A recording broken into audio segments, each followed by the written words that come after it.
ఓం శ్రీ ఆంజనేయాయ నమః. ఓం విఘ్నేశ్వరాయ నమః. అందరికీ నమస్కారం. ఈ వీడియోలో ఇంతకుముందు మేము మా వీడియోల్లో సంపూర్ణ పూజా విధానాన్ని పెట్టాము. ఇప్పుడు వినాయక చవితి రోజున పూజ చేసుకున్న తరువాత వేదములో చెప్పబడినటువంటి 32 గణాధిపతులని చెప్పటం జరుగుతున్నది. ఈ 32 గణాధిపతులు ఏ ఫలితాన్ని ఇస్తారో పూర్తిగా వివరంగా ఇస్తున్నాము. అయితే ఈ 32 గణనాథుల్లో ఎవరు ఎటువంటి ఫలితాన్ని ఇస్తారో తెలుసుకొని వినాయక చవితి పూజ అయిన తరువాత ఆ గణపతిని స్మరించుకుని వారికి గనక నైవేద్యాన్ని సమర్పించినట్లయితే మన కోరికలు నెరవేరుతాయని శాస్త్రంలో ఉన్నది. కాబట్టి వేదములో చెప్పబడినటువంటి 32 గణనాథులు, వారి పేర్లు, వారికి ఏమి నైవేద్యాన్ని సమర్పించాలో ఈ వీడియోలో తెలుసుకుందాం. మీరు గనక కొత్తగా మా ఛానల్ని వీక్షిస్తున్నట్లయితే మా ఛానల్ని సబ్స్క్రైబ్ చేసుకోండి, పక్కనే ఉన్న బెల్ ఐకాన్ని ప్రెస్ చేయండి. మొదటగా బాలగణపతి. ఈ బాలగణపతిని పూజించడం వలన విద్యాభివృద్ధి, బుద్ధి, బాలారిష్ట దోషాలు తొలగిపోతాయి. ఇటువంటి కోరికలు గనక ఎవరికైనా ఉన్నట్లయితే వినాయక చవితి రోజున పూజ చేసిన తరువాత ఈ వినాయకుడిని పేరు తలుచుకుని ఉండ్రాళ్ళను నైవేద్యంగా గనక పెడితే మీ కోరికలు నెరవేరుతాయి. ఇక 2 భక్త గణపతి.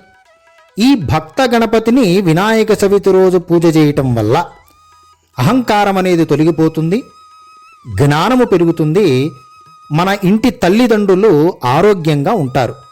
కాబట్టి ఇటువంటి కోరికలు ఎవరికైనా ఉన్నట్లయితే వినాయక చవితి రోజున పూజ చేసిన తరువాత భక్త గణపతిని తలుచుకుని ఈ గణపతికి పెసరపప్పుని నివేదనగా పెట్టండి. ఇక 3 తరుణ గణపతి. ఈ తరుణ గణపతిని గనక పూజ చేసినట్లయితే దుఃఖము, బాధలు తొలగిపోతాయి. కాబట్టి ఈ బాధలు తొలగిపోవాలనుకున్న వారు వినాయక చవితి పూజ చేసిన తరువాత తరుణ గణపతిని ఒకసారి స్మరించుకుని నేరేడు పండ్లని నైవేద్యంగా పెట్టండి. ఇక 4వది వీరగణపతి. ఈ వీరగణపతి మనకి ధైర్యాన్ని ఇస్తాడు, ప్రతి పనిలోనూ విజయాన్ని సాధిస్తాడు. కనుక ఇటువంటి కోరిక గనక ఎవరికైనా ఉన్నట్లయితే వినాయక చవితి పూజ చేసిన తరువాత ఈ వినాయకుడి పేరు స్మరించుకొని స్వామివారికి కొబ్బరికాయని కొట్టి దాన్ని ప్రసాదంగా 10 మందికి పంచండి. శక్తి గణపతి. ఈ శక్తి గణపతి ఆత్మస్థైర్యాన్ని ఇస్తాడు, శరీర దృఢత్వాన్ని పెంచుతాడు. అలాగే ఈ శక్తి గణపతిని గనక వినాయక చవితి పూజ అయిన తరువాత స్మరించి స్వామివారికి వెలగ పండుని గనక నైవేద్యంగా పెడితే మనకి ఆత్మస్థైర్యము, శరీర దృఢత్వం అనేది పెరుగుతుంది. ఇక తరువాత ద్విజ గణపతి. ఈ ద్విజ గణపతి మనకి తెలివితేటలు, సంస్కారాన్ని ఇస్తాడు. కాబట్టి వినాయక చవితి పూజ అయిన తరువాత ఈ గణపతి నామాన్ని స్మరించుకొని కొబ్బరి అన్నాన్ని గనక మీరు నైవేదనగా చేయగలిగితే మనకి తెలివితేటలు, సంస్కారం అనేది లభిస్తాయి అని శాస్త్రంలో ఉన్నది. ఇక సిద్ధి గణపతి. ఈ సిద్ధి గణపతి సమస్త కార్యసిద్ధులు ఇస్తాడు, జీవితం మీద మనకు ధైర్యాన్ని ఇస్తారు. కాబట్టి వినాయక చవితి పూజ అయిన తరువాత ఈ గణపతిని ఒకసారి స్మరించుకుంటే మనకి సమస్త కార్యసిద్ధి, జీవితం మీద ధైర్యం అనేది ఉంటుంది. ఈ గణపతికి నివేదన చేయవలసింది చెరకు ముక్కలు. ఇక 8 ఉచ్చిష్ట గణపతి.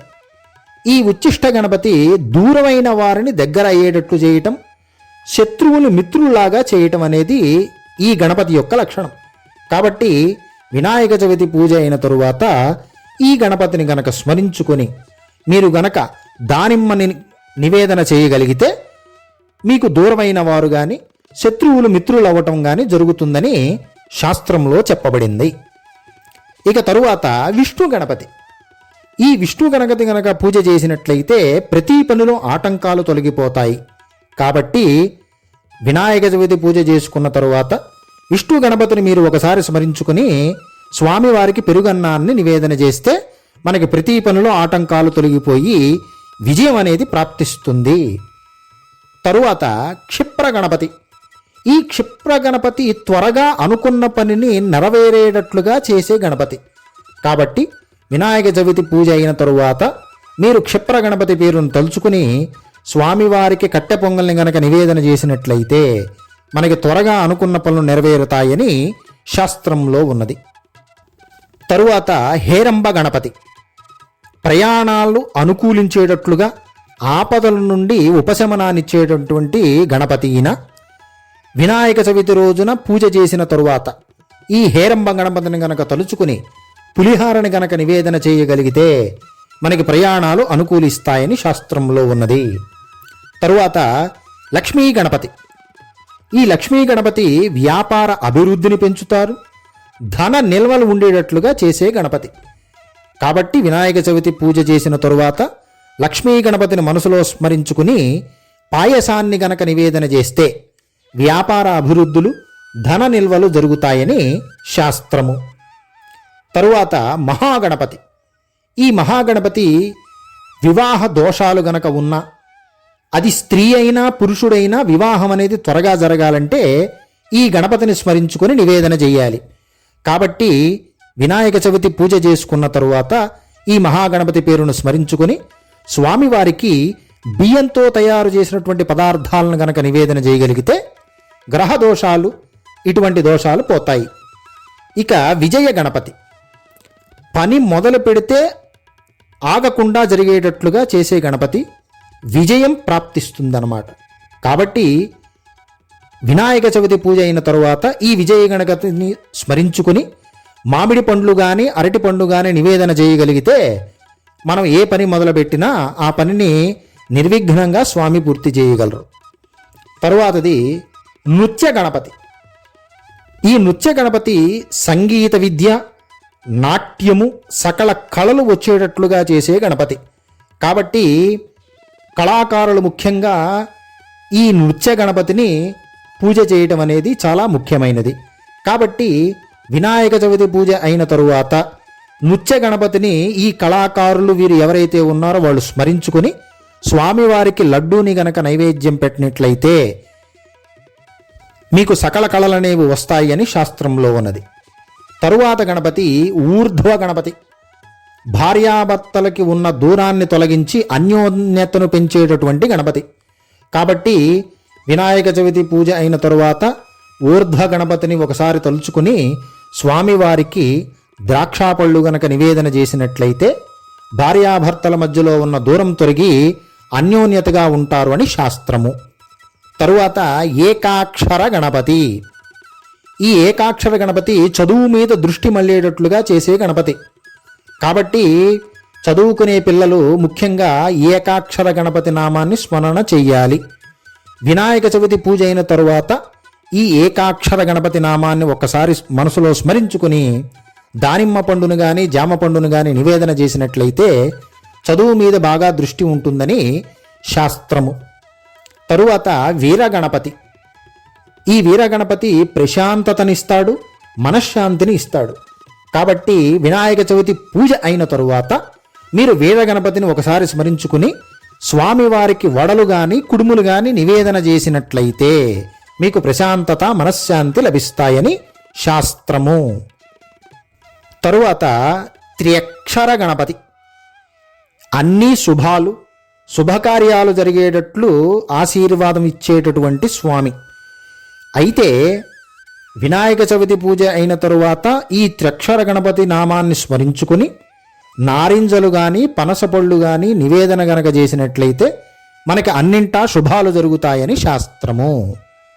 ఇక తరువాత క్షిప్ర గణపతి. ఈ గణపతి త్వరగా కరుణ చేసేటటువంటి గణపతి. అంటే మనకి త్వరగా కరుణిస్తాడు స్వామి. కాబట్టి వినాయక చవితి పూజ అయిన తరువాత ఈ క్షిప్ర గణపతిని ఒకసారి మనసులో తలుచుకుని స్వామివారికి వెలగపండు గనక నివేదన చేసినట్లయితే మనం ఏవైతే కోరికలు కోరుకుంటామో ఆ కోరికలు త్వరగా నెరవేరటానికి ఈ స్వామి.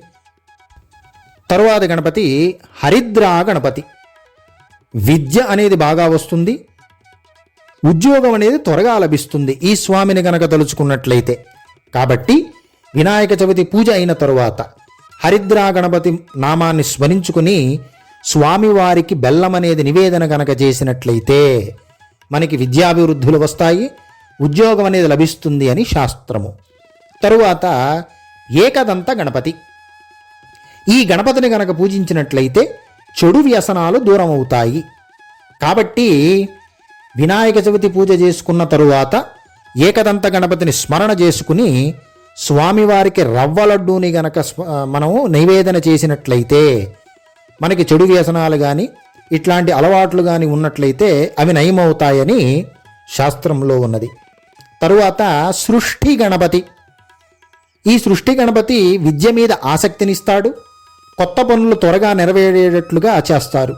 కాబట్టి వినాయక చవితి పూజ అయిన తరువాత ఈ సృష్టి గణపతి నామాన్ని ఒకసారి స్మరించుకుని స్వామివారికి తేనె కానీ అటుకులు కానీ నివేదన చేసినట్లయితే మనకి విద్య మీద ఆసక్తి, కొత్త పనులు త్వరగా నెరవేరేటటువంటి మార్గం అనేది ఉంటుంది. ఇక తరువాత ఉద్దండ గణపతి. ఈ ఉద్దండ గణపతి గౌరవాన్ని, కీర్తి ప్రతిష్టల్ని పెంచుతాడు. కాబట్టి వినాయక చవితి పూజ అయిన తరువాత ఉద్దండ గణపతి నామాన్ని స్మరించుకుని స్వామివారికి అరటిపళ్ళు గనక నివేదన చేసినట్లయితే మనకి గౌరవ ప్రతిష్టలు వస్తాయని శాస్త్రము. ఇక తరువాత రుణ విమోచక గణపతి. అప్పులు తొలగిపోతాయి, వ్యాపారంలో లాభాలనే వస్తాయి ఈ గణపతిని పూజించినట్లయితే. కాబట్టి వినాయక చవితి పూజ అయిన తరువాత రుణ విమోచక గణపతి నామాన్ని స్మరించుకొని ఖర్జూర పండ్లు గనక మీరు నివేదన చేసినట్లయితే మీ అప్పులు తొలగిపోయి వ్యాపార లాభాలు వస్తాయని శాస్త్రంలో ఉన్నది. తరువాత డుండి గణపతి. సమస్త బాధలను పోగొట్టేవాడు, సంతోషాన్ని ఇచ్చేవాడు. కాబట్టి వినాయక చవితి పూజ అయిన తరువాత డుండి గణపతి నామాన్ని స్మరించుకుని అరటి పండ్లు గనక నివేదన చేసినట్లయితే మనకి పైన చెప్పినటువంటి సమస్యలు పోతాయని శాస్త్రము. ఇక తరువాత ద్విముఖ గణపతి. సరైన సమయంలో సరైన నిర్ణయాలు తీసుకునేటటువంటి ఆలోచనలిచ్చే గణపతి. కాబట్టి వినాయక చవితి పూజ అయిన తరువాత ద్విముఖ గణపతి పేరును స్మరించుకుని చక్కెర పొంగల్ని గనక నివేదన చేసినట్లయితే మనకి ఈ ఫలితం వస్తుందని శాస్త్రము. తరువాత త్రిముఖ గణపతి.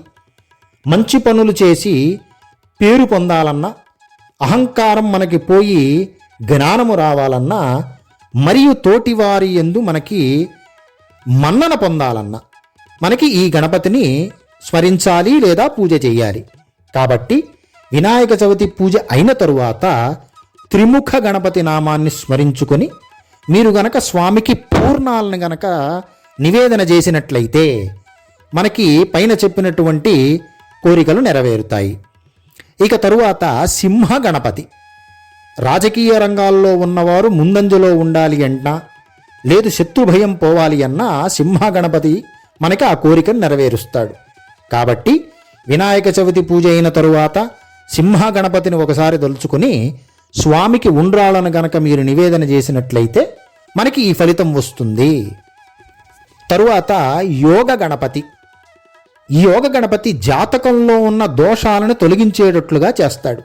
కాబట్టి మనము వినాయక చవితి పూజ అయిన తరువాత యోగ గణపతి పేరును స్మరించుకొని కొబ్బరితో చేసినటువంటి ఏ పదార్థాన్నైనా సరే స్వామివారికి నివేదన గనక చేసినట్లయితే మనకి జాతకంలో ఉన్న దోషాలు తొలగిపోతాయని జ్యోతిష శాస్త్రంలో ఉన్నది. ఇక దుర్గా గణపతి. అన్ని రంగాలలో విజయాలు సాధించాలన్నా, కష్టాలు పడుతున్న వారికి ఉపశమనం లభించాలన్నా దుర్గా గణపతిని స్మరించాలి. కాబట్టి వినాయక చవితి రోజున వినాయక పూజ అయిన తరువాత దుర్గా గణపతి పేరును స్మరించుకుని స్వామివారికి గనక గారెల్ని నివేదన చేసినట్లయితే మనకి ఆ కోరిక నెరవేరుతుంది. ఇక చివరిగా సంకట గణపతి. ఈ గణపతి డబ్బులని, సర్వసుఖాలని, ఆభరణాధికాలని వీటిని ఇచ్చేటటువంటి స్వామి. కనుక వినాయక చవితి పూజ అయిన తరువాత ఈ సంకట గణపతిని గనక స్మరించుకుని స్వామివారికి ఉండ్రాళ్ళు కానీ చెరకు ముక్కలను కానీ నివేదన చేసినట్లయితే మనకి ఈ ఫలితం వస్తుందని శాస్త్రంలో ఉన్నది. సర్వే జనాః సుఖినో భవంతు, లోకాః సమస్తాః సుఖినో భవంతు.